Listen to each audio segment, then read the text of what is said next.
Baik, terima kasih Bapak Ibu. Mohon maaf saya tadi pagi karena saya dengan hal.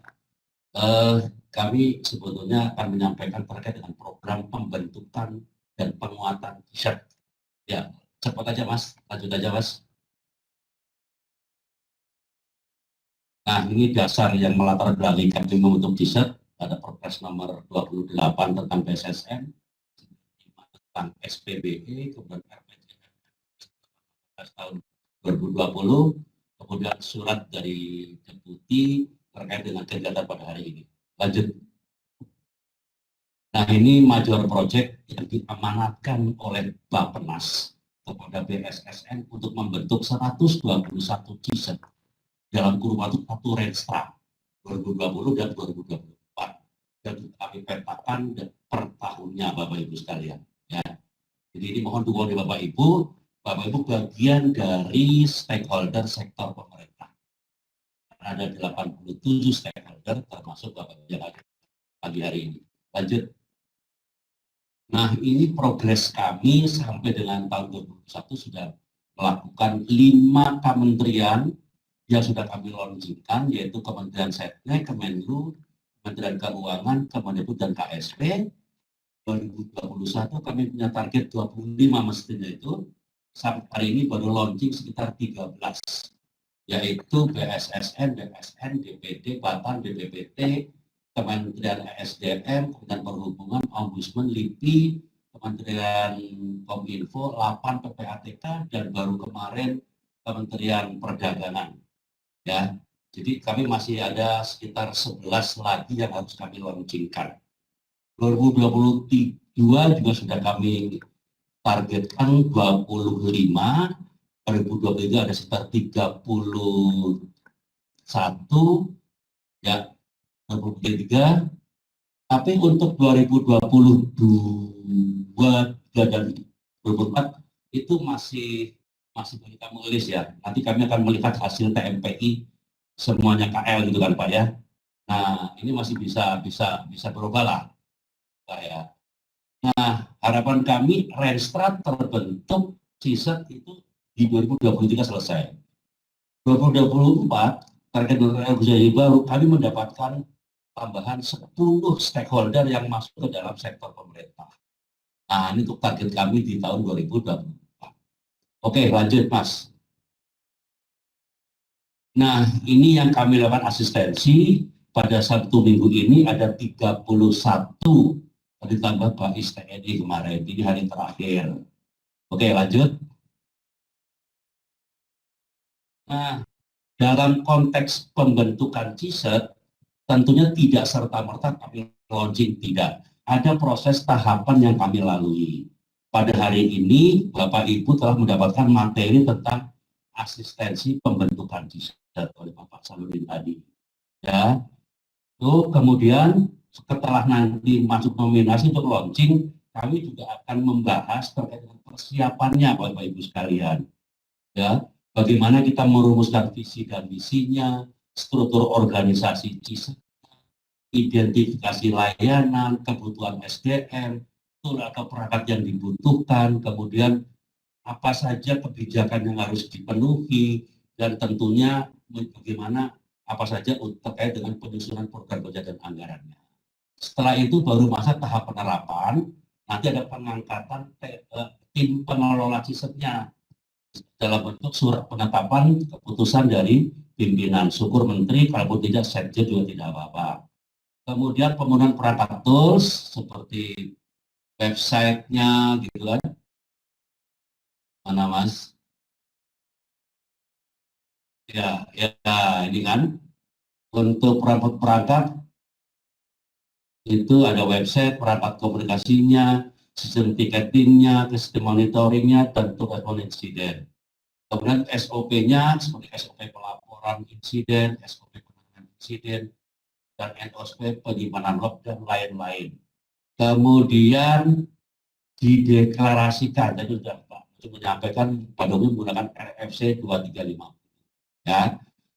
Terakhir registrasi, nanti ada persyaratan pendaftaran disampaikan ke BSSN, kami lakukan verifikasi, kalau sudah lengkap kami tetapkan dan kita berikan surat tanda registrasi t-shirt. Setelah itu terakhir baru launching. Launching bukan hanya seremonial, tetapi lebih kepada memberikan layanan apa oleh t-shirt yang diberikan kepada konstituennya. Nah, itu tertuang di dalam dokumen RFC 235. Oke, lanjut Mas. Terakhir, zona dan kolaborasi kalau sudah berjalan. Tadi seperti Pak Dasar usahakan adalah kesiapan dan tindak lanjut itu ya Pak ya. Siap. Lanjut Mas. Nah, nanti TMPI Bapak Ibu sekalian ya. Kemarin sudah kami berikan kuesionernya, mudah-mudahan sudah diisi, nanti tim akan memvalidasi. Hasilnya nanti akan disampaikan, skornya berapa, tingkat levelnya berapa. Nah, minggu depan baru kami berikan laporan secara lengkapnya. Demikian, lanjut Mas. Nah, setelah kita bentuk, apa yang kami lakukan? Penguatan SDM-nya Bapak Ibu.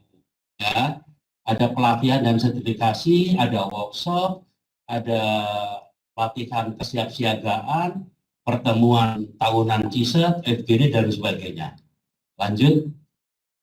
Nah, untuk pelatihan, ada 2 pelatihan, dan 1 sertifikasi, yaitu CEH, Certified Ethical Hacker, dan Trade Hunting. Di tahun depan kami laksanakan, nanti kami undang ke Bapak Ibu, kemudian oleh 2 orang perwakilan, silakan di Jakarta, biaya dari BSSN. Ya, kemudian harus ASN, ditugaskan di Pusdatin lah katakanlah kalau untuk Kementerian LPK di Diskop, kemudian memiliki pengetahuan seperti internet dan sebagainya. Ya Bu ya, ini gratis Bapak Ibu sekalian. Sertifikatnya internasional SI Konsil. Lanjut. Ini harapan kami bisa melakukan penetration test lah atau PITSA istilahnya Pak ya. Nah, yang satu lagi ECI, ya, SI Council Certified Incident Handler dan Linux Networking dan Security. Sama, biaya dari BLSN 2 orang, ASN kompetensinya tidak jauh dengan yang C. Harapan ini mudah-mudahan setelah internasional ini bisa melakukan penanggulangan dan pemulihan ketika terjadi sebuah insiden. Ya Pak ya, walaupun juga tidak menjamin juga ya Pak ya, tapi minimal punya pembekalan itulah. Oke lanjut. Setelah itu kemudian kami akan melakukan workshop pengelolaan CISET. Ya, kami undang kembali bagaimana mengelola sebuah CISET. Nah, biar terjadi penambahan wawasan dalam bentuk diskusi dan respon. Ini rutin kami laksanakan yang sudah terbentuk CISET. Lanjut. Kemudian kita latih juga keterampilannya, kompetensinya dari aspek teknis, yaitu cyber security exercise teknis. Nah, tahun ini akan kami laksanakan nanti di tanggal 7 sampai dengan tanggal 13 November. Bapak Ibu kami undang di Yogyakarta, sekalian jalan-jalan ke Jogja ya Bu ya. Jadi full boardnya dari kami, 3 hari 2 malam, kalau Bapak Ibu sediakan transportasi aja, naik kereta boleh, mobil boleh, pesawat boleh, gitu kan, termasuk uang hariannya dari Bapak Ibu. Itu dari kami. Per kantor, per kementerian itu 3 orang. 3 orang. Ya Bapak Ibu ya, nanti undangan menyusul, ini informasi awal. Jadi kalau ada refocusing, sisipin dulu 3 orang PP untuk tiket dan pembagiannya gitu loh Bapak Ibu. Ya. Oke. Kemudian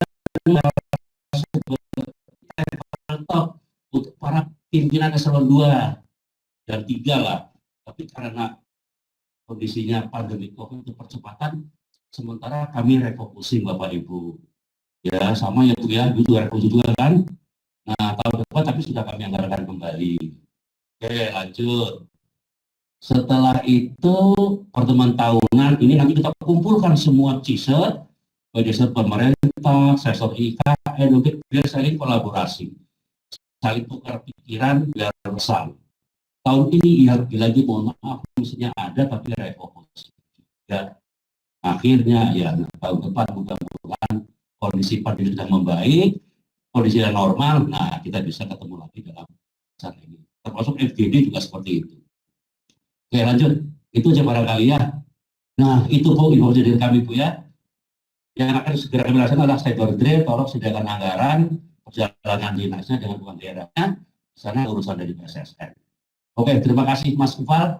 Untuk pemerintah daerah mohon izin nanti mohon berkenan ikut penutupan yang ditutup oleh Bapak Deputi Bidang Keamanan Siber dan Sandi Pemerintahan dan Pembangunan Manusia, karena ada stressing khusus untuk pemerintah kabupaten dan kota seluruh Indonesia Bapak Ibu sekalian terkait dengan pembentukan CISER. Dan mohon izin yang konsep dari 6 KL mohon masih tetap setia di sini Ibu ya, serta TNPI, mudah-mudahan tidak terlalu lama. Jam 4 kami jadwalkan untuk penutupan.